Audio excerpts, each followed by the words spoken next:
Excited to have my former boss once again. I always call him boss. Oakland Mayor Elihu Harris. How you doing? Hey, I'm doing fine. I'm only your boss, so I'm paying you.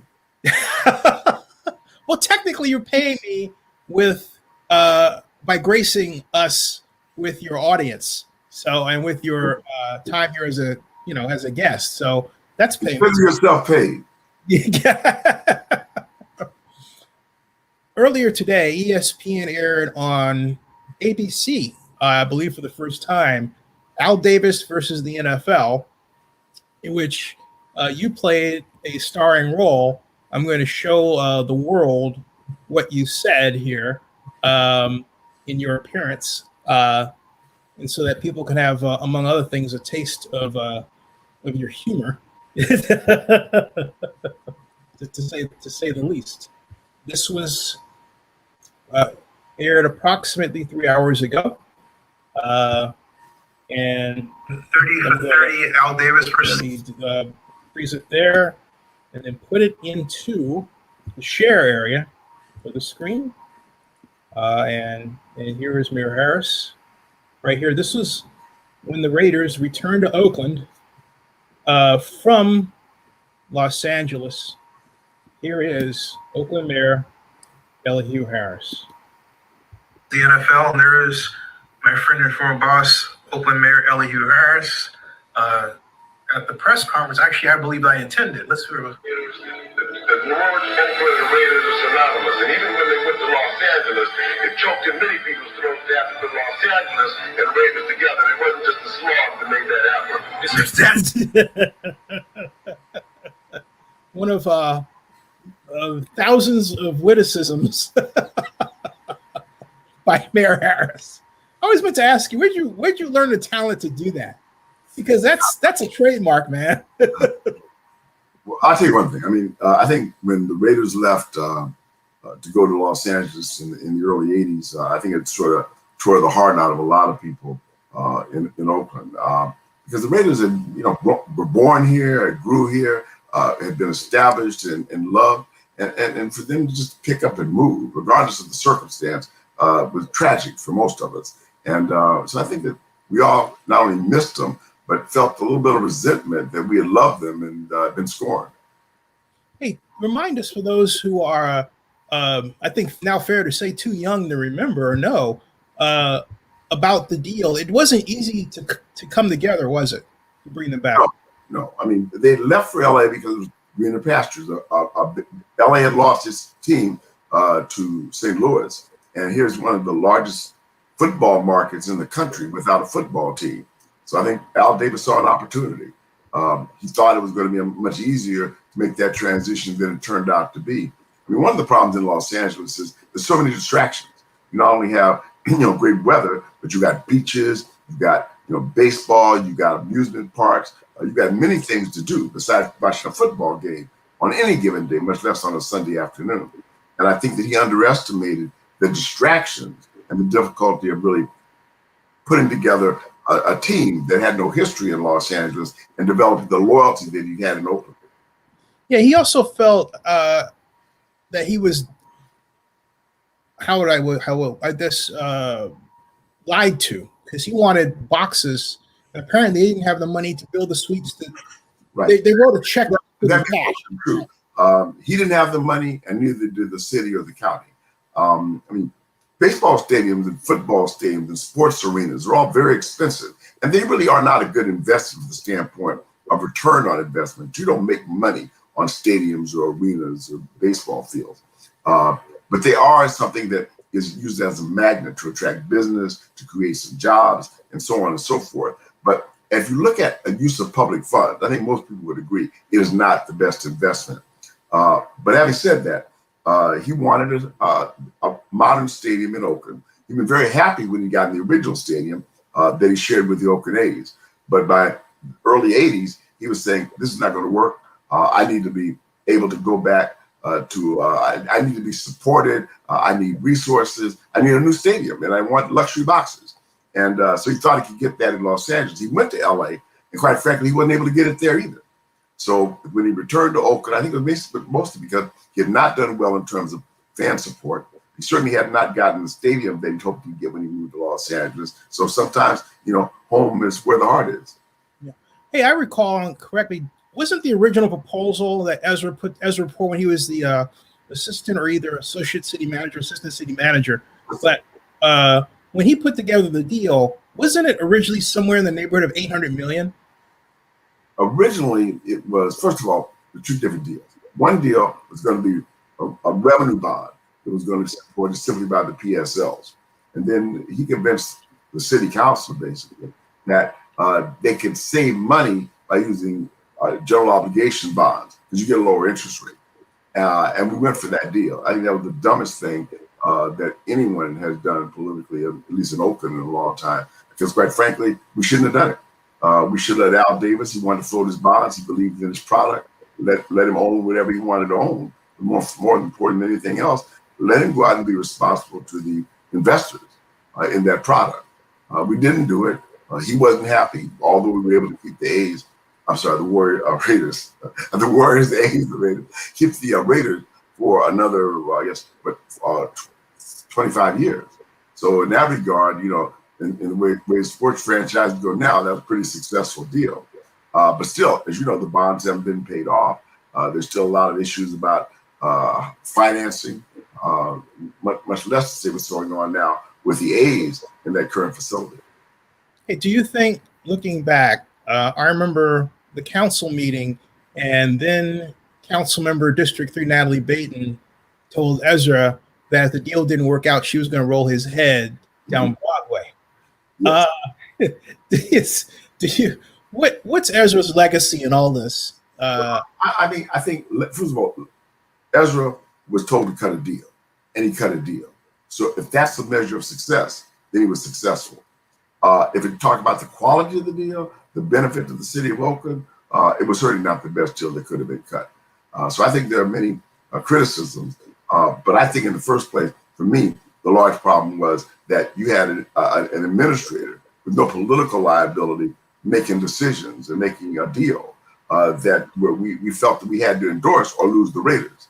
We should never be in that Hobson's choice where someone else does a deal and you're basically up or down on that deal. There was no elected official involved in the negotiation for what turned out to be hundreds of millions of dollars in debt obligations. That's wow. So basically, you're saying that we let Ezra have too much power. No, he was given the power by the voters in the city charter. The city manager had the power to negotiate and administer and implement, and he delegated that to Ezra Rapport. Ezra took that assignment on, and I guess to the best of his ability, negotiated a deal. And the deal became up or down. And the more we got into it, without having participated in the step-by-step negotiations, all we were left with was, again, what Al Davis said, I got a commitment, I got a deal. I will hold you to your deal. And most of them did not see that deal until the deal was finalized and presented. And that was David Self was a city manager, right? No, it was Craig Koshin. It was Craig Koshin. I'm sorry. Zennie, how could I forget that? Wow. And so, yeah, that's right, because it was Craig that basically relied on Ezra. He basically gave Ezra the keys to the kingdom, as I recall. Well, yeah, but I mean, look, Craig was part of that school of thought was the city manager is the administrator of the city, the chief executive officer of the city. I believe that the mayor was accountable to the voters, because that's the people who actually should be controlling the city, not an administrative person who's appointed. And when I would argue with Craig about that, he had a great response is, call me when you got 5 votes. Right. So, interestingly then, do you think this deal led to eventually what we have now, which is strong mayor? No, I think that was Jerry Brown's force of will and the fact that many people, somewhat on racial lines, decided that they ought to give Jerry Brown the power they denied to the previous 2 black mayors. I mean, it is what it is. Yeah, because you wanted it with Measure F. Yeah, I mean, Lionel Wilson tried to get strong mayor. I tried to get strong mayor. All failed. Jerry Brown came in first time. At the same time he got elected, he got strong mayor. Yep. So, I mean, maybe not just race. I don't think it was just race, but certainly he was able to do what no one else had been able to do, even with prior history and quite frankly, admirable service. You think that looking at what happened with the Raiders in Las Vegas and Oakland the second time, do you think there's something in? I'll just ask this: is Oakland managerially equipped to do the proper deal with sports franchises to maintain them? Well, let's look at the reality first. So before you get into Oakland versus the Raiders, the reality is that nobody except Nevada in recent years has publicly financed a stadium. LA, both stadiums are being privately financed. Everywhere around the country, New York, privately financed. So when you're talking about preserving or building a stadium, and you don't have an owner that's a billionaire like Tauber with the Clippers or some of the other owners, you really got an uphill battle when it comes to being able to finance a $1 billion deal or $2 billion deal in the case of the Warriors building a stadium. So yeah, I don't think Oakland is well equipped, nor are most cities in California. In fact, no city in California that I'm aware of is going to finance a public finance athletic stadium where you're going to put billions of dollars in for something that, in the case of football, you're going to use maybe 10 times a year, maybe a few more if you've got a couple outdoor venues or major concerts. What do you remember most about Al Davis? First of all, I think Al Davis had a certain kind of charisma that you had to like and love. He was he had a swag about him, a level of confidence about him. That he knew what he was doing. He knew what he wanted. He felt like he was negotiating from a position of power, and he was. And he exercised that. He did it against the NFL. He did it against the city of Oakland, city of Los Angeles. And he was always willing to take his ball, or his ball club in this case, and walk if he didn't get what he wanted. I think everybody was aware of that. So it's like when you're gambling, you're playing in a card game, and someone says, "Hey, I'll take all the marbles and leave. You want to either play the game with me or stop playing the game." And he understood that franchises are valuable and unique commodities, and he exercised the power that came with owning a unique commodity. You think that? Let me ask this another way. Basically, is this a lost era of sports that people will quickly forget, or are we in the middle of between another new renaissance, which would actually imply the return of the NBA and the NFL to Oakland? Where are we? How do we think about the era of sports that we had? Well, two things. One, I mean, obviously having a relatively small market, even though it was in a larger market, the Bay Area. But Oakland is a city, is not, New York or Los Angeles or Chicago for that matter. So in other words, you're having now a Bay Area with its fourth largest media market of 8 million people, certainly enough population to support 2 football teams. But in terms of people now being able to access television and all so many other ways of watching sports, that the attraction of going to a live game is not what it used to be. And so I think that in many ways, the whole era of professional sports has been changed by the access that's been given to it, particularly with computers and streaming, as well as live television.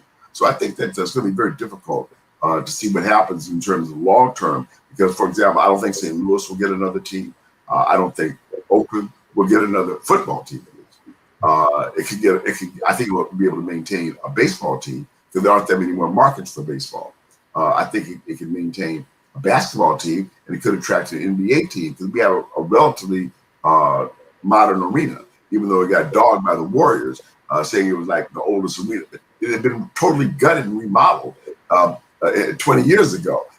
So they didn't count that when they made that propaganda that it was the old arena. I think the fans who went there, the players who played there, never complained about the quality. Yeah. Well, can you talk about that more? Basically, as the father of what I still call the new arena, because they said things like, "Well, it goes back to 1966," right. And the whole damn thing was gutted, wasn't it? Right. It was basically from the walls in. Everything is new. In fact, frankly, even the walls were reinforced, earthquake proofed, everything you could think of to make sure that it would stand for 100 years. And the owner at the time, Steve Cohen, had threatened to move to San Francisco, or particularly San Jose. He's going to play in the SAP arena. And so he said, "Look, I'll stay at Oakland, but I got to have a modern arena. I want the boxes. I want the whole deal." And to his credit, he's willing to put up some money which the Warriors, the current owners, tried to deny in terms of financing the bonds to make the arena what he wanted it to be. And then I think in the final analysis, we got a nice arena, an arena that's certainly equal to almost any arena in the country in terms of the quality of the venue, the sight lines, the sound system, the computer systems, all the things that you want in a modern arena. You have in what was Oracle and now the Oakland Arena. Yeah, I'm glad you said that, because I remember Joe Lacob's son, when I was at the UC Berkeley Law Symposium, I think it was roughly 6 years ago, had said that when pressed by me as to what the problem with the arena was, he said that you could not have a satellite kitchen set up. You didn't have a satellite kitchen set up. Remember, we had Block Consulting, and Block said we had the central kitchen that cost $10 million, right? Well, he said that was inadequate. My point is, you can build satellite kitchens within the current structure with area care. For him to offer that, I'm thinking to myself, that's it? Well, it's really an excuse. They wanted to move to San Francisco. They wanted to own their own arena. They thought they had vision of sugar plums dancing in their head. Many of the NBA teams didn't want to stay in Oakland, or said there was not adequate hotels for them in Oakland, so they stayed in San Francisco. So I think a lot of it was psychological, that there was not the hotel. Oakland was not the touristy San Francisco, but what it had was an incredible fan base that any player who played here would treasure. They were loved, they were adored, win or lose, the fans were there cheering. And remember that the whole Oakland A Great Time Out made it more than just a basketball game. It was an event. It was something that people went to bring their children, with the pizza guy and Thunder and all the other things that they had. They made just a wonderful experience, and tickets were relatively reasonable at the time. You could get 4 tickets for $100 with a hot dog, a drink, and all those kind of things, and popcorn. And so this is a family thing. People can afford to enjoy this, even just once a year. You take your kids, your wife, go to a basketball game and enjoy all of the energy and the synergy that exists with the Warriors. So again, the Warriors didn't leave town because they were losing money. The Warriors left town because the ownership had the ability, legally and otherwise, to move the franchise. I think it's really one of the problems with professional sports in this country, that you have almost kind of antitrust violations, if you will, when you have a monopoly and you control the league, and the league says we're going to have 30 teams, and we're going to build the value of these teams. There's only going to be 30 teams. We're going to lock up the TV contracts, lock up all the endorsements from the Nikes and the Adidas of the world, and we're going to be in a situation where, hey, we're in control. And they've done that, and I give them credit as a business enterprise. But in terms of the fans, in terms of a city like Oakland, I feel it's a betrayal. And that's why I think the problem with professional sport, the loyalty is one way. And fans should be aware of that. It's no longer what it used to be, where you love your team, they're your home team, and win or lose, they're fighting for you. They care about you. Now it really is about the money. It really is about the owners and their drive for wealth. If you have a wealthy owner, as we had with the Haas family, with the A's, they really did have a commitment to the community, to giving them a winning franchise. They weren't worried about making money because they made their money from Levi's. They weren't trying to make their money off of the A's. Then you get ownership after them, Hoffman and Schott, and they were developers. They were not, billionaires, and they wanted to. This was a business enterprise for them, and that's understandable. But at some point, it's limiting in terms of ability to develop a team that's based on anything other than revenue. Do you see a future, particularly given the progressive strain of politics we have now, where such activity is legally prohibited? I think that there's going to be a lot of questions. Football is going to actually have to make, or sports is going to have to make a move that's really going to upset the small market people. You see what's happened when you don't have a basketball team in Buffalo, for example, anymore. Places like that. You're going to have the wrong senator or congressman who's in a position of power in one of those cities that the sports teams just want to get out and abandon, despite the loyalty of the fans and even the sufficient revenues, because they want more money, looking for greener pastures. And that could change everything relatively quickly. When the 49ers were talking about leaving San Francisco, there was great emphasis by the Senator Feinstein and Senator Boxer to introduce antitrust legislation, and they had the power probably to have gotten that through, but then they backed off. They didn't move at that time, and then Boxer left, and quite frankly, they've been able to weather the storm. And they went to Santa Clara. They didn't go out of the state or out of the country. So I think that in the final analysis, professional sports or any particular sport could, in fact, I think, make a very bad decision, make the wrong person or people angry, and suffer the consequences of a loss of their antitrust exemption. Hey, boss, you might be pointing to something very more real than both of us realize. In listening to you, it just occurred to me that Senator Minority Leader McConnell, I believe it was last week, threatened to look at the antitrust exemption that baseball had. Am I not mistaken? Right. Again, it doesn't take much. Now, if he was the majority leader, I think that would have been a lot more concerned, and they might have kept the All-Star game in Atlanta if he'd been the majority leader, because he certainly could have had the votes to put something on the desk, and probably a Donald Trump who would have been happy to sign it. So timing is everything, and I think that we have to really understand that sports, even college sports, is a business. You want Little League, that's a business. Everything has got an economic motivation that is not just based on the fan support, based on the revenues that can be received to either keep that operation going or to thrive. And I think as long as you got that economic motivation, the fans are going to be the least considered, not the most considered. How would you assess that now gambling is playing a large role? The NFL just signed 3 new gambling deals. And if I'm not mistaken, at least at Allegiant Stadium in Las Vegas on the app, which I have an app, I believe you're going to be able to bet on games, if not this year, then next year. I asked this in the context, you would say, what does it have to do with Oakland? But I feel like we have an opportunity to gain from gambling that we didn't explore. And it seems like the whole, legislation with that favors Indian gaming would be hurting the rest of us. What do you think? Well, first of all, you're right.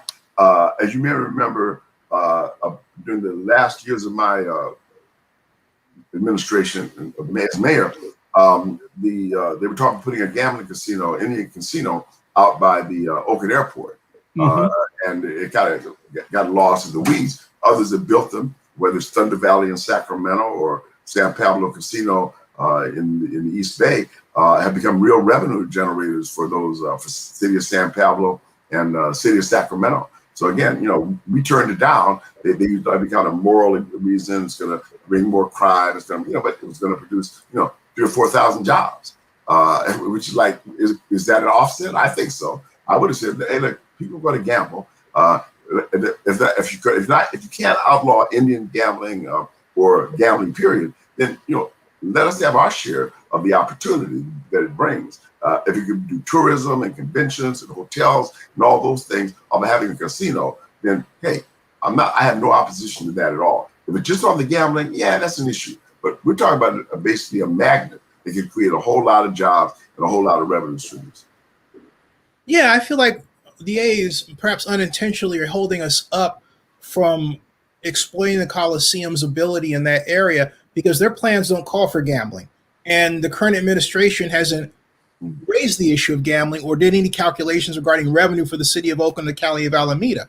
So I'm concerned, and I'm just laying it out on the table, that we're behind the 8 ball already. What do you think? I mean, first of all, the Fisher family could build a Coliseum if they wanted to. They're rich enough to do it. They could build a baseball field, tear down the existing Coliseum and build a baseball field, play at Oracle Field in San Francisco or somewhere else for the period of time that it takes to build a stadium. But here's the problem. The problem is they don't want to do that. And as a result, they're trying to leverage city land for development purposes that'll actually pay for that stadium, either tax increment or some other kind of financing, bond financing, whatever it might be, revenue bonds, based on the ability to develop that land for housing, for retail, for office space, whatever it might be. and they want to do it both at the Jacqueline Square area as well as the Coliseum area. And I think many people in the community are seeing it as an abandonment and having another huge tract of undeveloped land, unused land. There'll be a place for crime and certainly a sense that it's going to be a backward move from the standpoint of economics and jobs for that East Oakland community that's already beset by economic degradation. You see that, or let me ask this entirely the other way. Given that Schnitzer has got involved in a lawsuit with the A's, and you have the longshoremen taking issue with the plan, why not a plan that includes them? I mean, what bothers me, Elihu, is that the legislation that Gavin signed into law includes the ability to establish a redevelopment area that, if you include just the baseball stadium, okay, the baseball stadium clocks into $2 billion, right? Right. If you take that on value and use tax increment financing, which the law rests on, right, and increase it by 4% per year for 40 years, that's $1.4 billion from the stadium alone before you expand out. And yet the city doesn't want anybody to talk about it. The city manager's office shut me down when I tried to raise the issue. Yeah. At the Chinese community center, so did Carl Chan. Right. What's going on here where if it seems like to me they don't understand what they're doing? Or am I just being too arrogant, which is typical? No, they don't understand what they're doing, or they don't care. It's one of the two. Because I mean, the numbers don't lie. So if they want to ignore them, what other answers do you have? That's what I was afraid you'd say, because what's going on is you have longshoremen basically acting like, and I got after Mike Welch about this in the email, who's the legal representative, good guy. I'm not, Mike's a friend, I'm not, okay, awesome person, okay? But the issue that I have is they write as this East Bay Stadium Alliance as if the redevelopment plan doesn't exist, right, but the vision have it. I'm saying, hey, why don't just jump the gun, write the plan for them, right, and align the thing. I don't understand why they're not doing that. Well, I understand why they're not doing it. I mean, look, first of all, let's be straight. That's not an ideal location for the stadium for a lot of different reasons. I mean, I can't think of any other stadium. We got an active freight and passenger line running through there every few minutes, and try to move 35,000 people across that, even with an overpass, is a real challenge. Trying to see if you're going to move people by tram, overhead tram, from downtown to that site is also challenging. The fact that there's no parking in that area, you plan to have people filtering from throughout the Jacqueline Square area over to that stadium with no parking is a challenge. I mean, there are some legitimate challenges about locating at that site, other than the fact that that's what the A's want. I mean, I would think that logically, the best site you could be at would be the current site. You got transportation, you got a freeway, BART, adequate parking. There are all kinds of things to make that site work, and that's why it's worked so long. People can get there. It is roughly no more than 40, 50 miles from anywhere in the Greater Bay Area, and it makes it the center of a track. If you do a circle going 50 miles in the radius of 50 miles in any direction, you get 75% of the people in the Bay Area. So it is an ideal location. I mean, I don't know if all that was there. Certainly, I don't think they could have contemplated the growth of the suburbs and everything around there. But quite frankly, it is the center of the East Bay. Yeah, definitely. What I find bothersome, boss, is that I'll just play it out there. If we were to jettison Howard Terminal, we would also jettison the law that Gavin signed into existence, and therefore the redevelopment possibility or capability that I described. I mean, I suppose we could get the law rewritten, right? Is that easy? I think that it could be amended and dealing with that reality. There's all kind of different options. I mean, there's nothing logic about the option they did other than to create an opportunity for development. So I mean, it certainly could be duped. There's nothing unique about doing it for Jacqueline Square area, other than the city wanted it and they requested it, and he got it passed and he signed it into law. So I don't think that if they wanted to do it at the Coliseum, that was the economically appropriate way to do it. That would be a major detriment or somehow a negative factor in the ability to get a law signed. Yeah, because one thing that people don't talk about, and I'm going to start talking about extensively, is the law specifically says that they can use that tax increment money anywhere in the city for the purposes of affordable housing, and for military base. And I thought, Jesus, this is going to be the most powerful redevelopment effort ever if they approve it. But Well, again, I won't say ever, but certainly in recent years. yes, in recent years, yeah, absolutely. Wow. Hey, I know you got a busy Saturday, and I got to ask you before we go, Joe Alioto in all this. I was going to bring One of my, other than Willie Brown, my favorite San Francisco mayor. How would you describe Joe Alioto in the context of? When Joe Alioto and Al Davis walked to my office, they looked like two sharks circling their prey. And you were the prey. And I mean, they both, their teeth were gleaming, they were courtly, and it was very scary because I was in there by myself. I wanted the police chief, the fire chief, I wanted everybody in that room with me. I knew that if they attacked me, no one would understand why, and nobody would even know what happened to me. So bright guys, aggressive guys. For all of Alioto's San Francisco suave, he was a New Yorker. He was like an East Coast mafia don. I enjoyed so much the swag that those guys brought. I really wasn't intimidated, but they were intimidating. And they walked in with assurance, they walked in with confidence, and they were walking like they were holding all the cards. Wait, so tell us because no one's ever asked you about this. What did they say in that meeting? What went down in that meeting? Well, first of all, again, they were very courtly. Everything they said was with a sense of, we want to make this happen. We need your leadership. You need to work with us. We need to work with you. The people who we dealt with before were not honorable. We're hoping you'll be honorable, that when you give us your word, you'll keep it, those kinds of things. So I think what they wanted was some level of reassurance that I was not going to be an obstacle in their path more than anything else. And I think what I tried to assure them was, I may or may not be an obstacle in your path, but I will tell you straight where I'm coming from. I don't believe in the games. I think that if you want to play games, you can, but that's also doesn't work with me. So if we're either going to be straight with each other, and my only problem again was I was not at the negotiating table. I think I would have been able to cut a better deal. I think they would have respected me in that regard, but they weren't dealing with the elected official. They weren't dealing with the chief elected officer in the city. They were even dealing with the chief executive officer because Craig Kosher wasn't in the room. So right. we were at a significant disadvantage from the standpoint of not being able to bargain with all our cards on the table or with a full understanding of the deal points until it was up or down, literally with hundreds of hours of negotiation that we had to deal with in a few hours. Up or down. Was it that when they came in and you talked to them, do you think that if you had the power that, say, Oakland Mayor Libby Schaaf has now, you would have been able to strike a better deal than was had? First of all, I would have been involved from the beginning. And I wouldn't have had Ezra as chief negotiator because that's not what he does. I would have had somebody that really understood sports negotiation. It might have been a guy like Steinberg. It might have been somebody else who, in fact, knew the economics of sports, who knew what they could and could not do, who knew what other cities were doing in terms of making these deals.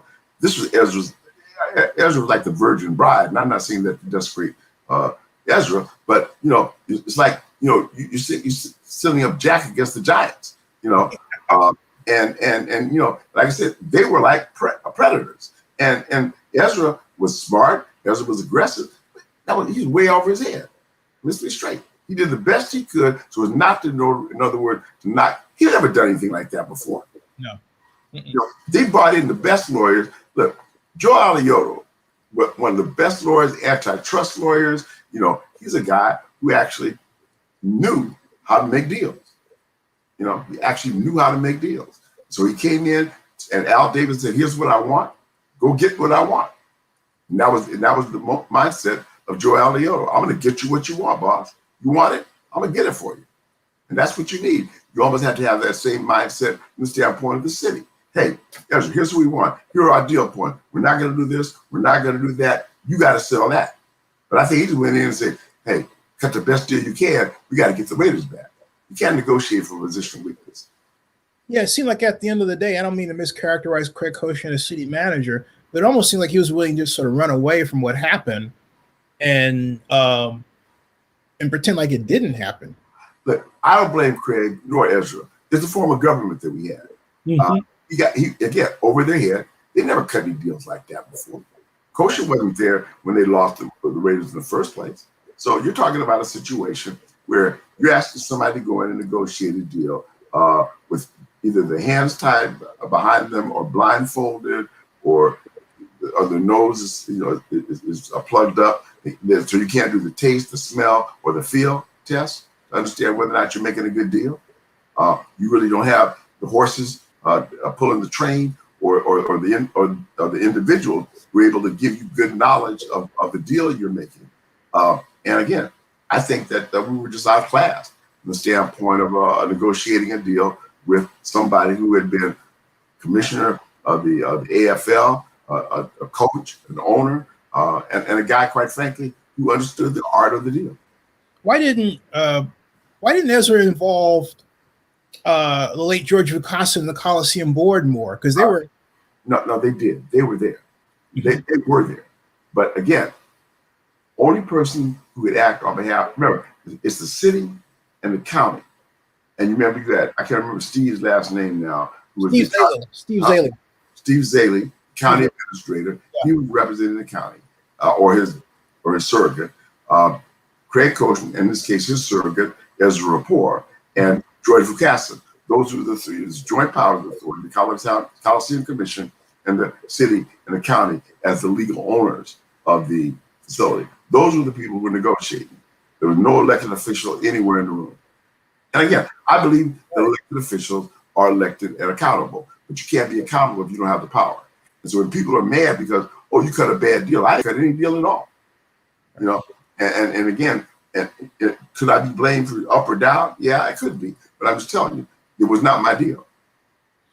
And there was also, you're talking about Steve Zaley and then Bruce Kern, and Donna involved, who she's on the Coliseum JPA now, representing the county. So some of the people still there, and then we had Ignacio as president, if I'm not mistaken. No, was that Ignacio? Might have been. I can't remember. Ignacio came in '96. Yeah, I know, but I think it could have been Ignacio. Well, it could have been Ignacio. I don't remember specifically. I know he was on the council, but I can't remember whether or not he was the negotiator on the deal. But I don't think he was a negotiator. No, he was. The only thing that happened is that when it became clear the bonds are going to go south, right, and dip in our time, right. I specifically remember him saying it's our money now, right, because that led to remember that led to the reformation of the JPA, right. The creation of it, because prior to that was just the board, right? So, are we? I'm sorry. Go ahead, please. No, I mean the bottom line is that again, hindsight is 2020, and anybody would have done the deal differently. And quite frankly, if we'd done the deal differently, the odds are we would have lost the Raiders. And so people have to make that judgment as to whether or not the juice is worth the squeeze. Was it important enough to get the Raiders back to make that bad deal? At the time, we thought so. In hindsight, we may have another kind of discussion. Hey, as we close, and out of respect for your time, what do you think of the current effort to bring an all-black NFL ownership group together? There are a number of different efforts being made, and I'm kind of doing again. I keep using the Jerry Maguire now to show me the money. It costs a whole lot of money if it's a new you've got to come up with enough money to pay off all the existing owners. I have no idea how much money that would be. $1.4 billion. Right, and that's just the beginning. Then you got to be able to fund a team on top of that. So it's like in a poker game. You pay $1.4 billion to get in the game, and you don't get your money back. So I don't know who's going to make that investment. Look, I don't know anybody black who has that. Either has that kind of money or is stupid enough to use it for this purpose. I think it might be the latter. I know of two, but I don't know if they're going to do that. But I was going to say, you had when we were transitioning, and Bob put me in charge of the Super Bowl. Right. Bob McNair had just sold his coal generation plants for 1.5. Right. He took $750 million of that, and then he outbid Michael Ovitz just for the franchise right for Houston. Right. Ovitz was going to put up $550 million for LA, and then McNair says, well, "I got $750 for Houston," and Ovitz started crying, and NFL Commissioner Paul Tagliabue tried to talk him out of it. What I'm making is that he had to come up with just that chunk for the fee alone. Right. Alone, before he could think about, building the team and everything else. And that's what stands in the way of the current group. So, I would argue that, quite frankly, again, the richest black guy in the country is about $5 billion. And I know him, and I almost would be willing to bet dollars to donuts that he would not use his money to buy an NFL team. It'd be a smart thing. Boss, I know you got to go. Stick around the backstage. I got some questions for you real quick. All right, folks, thank you for coming and watching. And a classic talk about a piece of history that now few know about, but everybody should. This should be in every single classroom. So if you're watching this, tell your teacher, show the Zennie cut. They really need to go back and use your app, the game you produced. So yeah. Learn how to, be an owner and be able to run a franchise and run a sports team. I got to rebuild that game and see. I think that was a great game, Zennie. I don't know why you don't have that app out. It's been much better, more fun than most. I'll tell you what happened.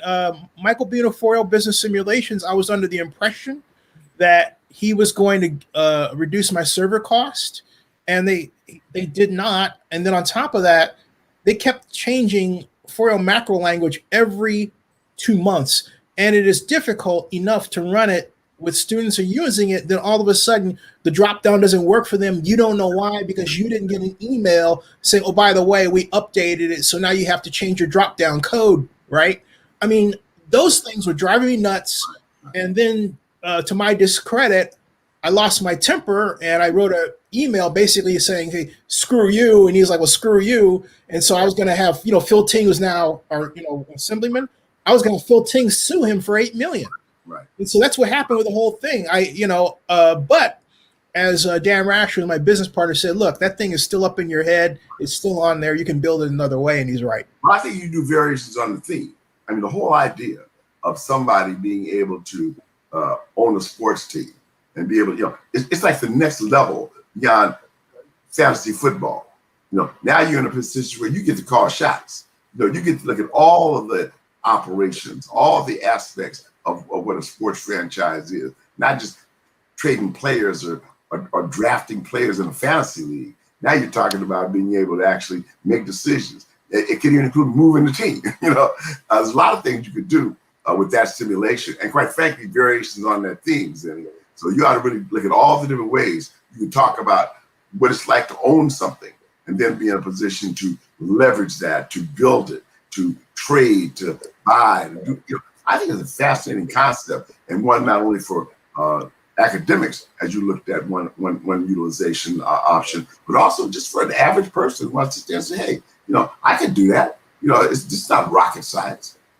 I think it'd be a good thing to do. I'd love playing it. You gave me a good catalyst because I can rope it into the current company. Folks, for those of you who are wondering what he's talking about, I'm going to share the screen as to the website still active. If only I can call it up on this StreamYard. For some reason, StreamYard is not cooperating with me in the way that I would prefer. But it's at sportsbusinesssims.com. And that's still an active URL. What I'm trying to do is share the screen, but it's not sharing like it did before. So I think I'll do this real quick. It's not allowing me to share anything. Here it is. A little bit of a delay there. That's the site. That's my bio, and then this is the front page of the site here. Posted by 42 West, and sign up for Sims, but Sims aren't available, so we make it quite clear that this is essentially dormant. But this is what the mayor is talking about. This is sports business simulations, and used in the Oakland baseball sim world, as we talk about here. There was the XFL sim world and the Oakland baseball sim world. That's the XFL sim world, and then the Oakland baseball sim world that Elihu was referring to is here, and these simulations were ran in 40 high schools and colleges in the United States and in England, in London. So yeah, we even had an early offer. A fellow said that he would put $40 million into our business if we made it a gambling outfit. But what happened was I immediately went to look at the legislation, and I could only envision myself being hauled off to the Hooskow. So, hey, you were ahead of your time, and that's always a good thing. But you got timing is everything. But I think it was a wonderful idea, Zennie, and again, you have a very creative mind, and I think exemplary of being able to think forward. Just got to make sure that the symmetry and the opportunity comes together. right. Hey, boss, again, stick around the backstage, folks. Thank you for watching. Share this around. We'll be back at 10 o'clock with our NFL mock draft. Subscribe to Zennie62 on YouTube and bookmark OaklandNewsNow.com. That ends this broadcast, at least the front part of it. Elihu, stick around for just for a second. Thank you all very, very